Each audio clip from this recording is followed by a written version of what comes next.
সানাত জয়সুরিয়ার উল্লাস, সময়ের আগে খেল খতম বাংলাদেশের, দারুণভাবে জয় তুলে নিয়ে সিরিজ জিতল শ্রীলঙ্কা। প্রিয় দর্শক, 3 ম্যাচের ওয়ানডে সিরিজের শেষ ম্যাচে আজ মাঠে নেমে শ্রীলঙ্কা টসে জিতে আগে ব্যাটিং এসে দারুণ ব্যাটিং করে বাংলাদেশকে টার্গেট দেয় 286 রানের। পুরো 50 ওভার খেলে মাত্র 7 উইকেট হারিয়েছিল শ্রীলঙ্কা। শ্রীলঙ্কার হয়ে দারুণভাবে সেঞ্চুরি হাঁকান কুশল মেন্ডিস। লঙ্কানদের দেওয়া 286 রানের টার্গেটে ব্যাট করতে নেমে বাংলাদেশ 99 রানের লজ্জাজনক পরাজয়ে ডুবল।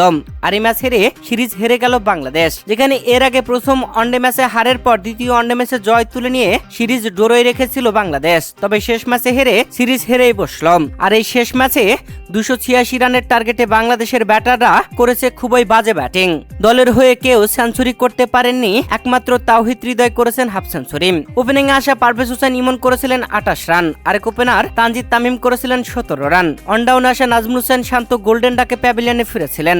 মেহেদী হাসান মিরাজ 28 রান করেছিলেন। শামীম হোসেন পাটোয়ারি 12, জাকের আলী অনিক 27, তানজিম হাসান সাকিব 5, তাসকিন আহমেদ 1, তানভীর ইসলাম 8। মাত্র 39 ওভার 4 বল খেলেই বাংলাদেশ 186 রানে হেরে গেছে। আর এই ম্যাচ হেরে 2-1 ব্যবধানে সিরিজ হেরে গেল। আর বাংলাদেশের বিপক্ষে সিরিজ জয়ের পরে উল্লাসে মাতলেন লঙ্কান কোচ সানাত জয়সুরিয়া।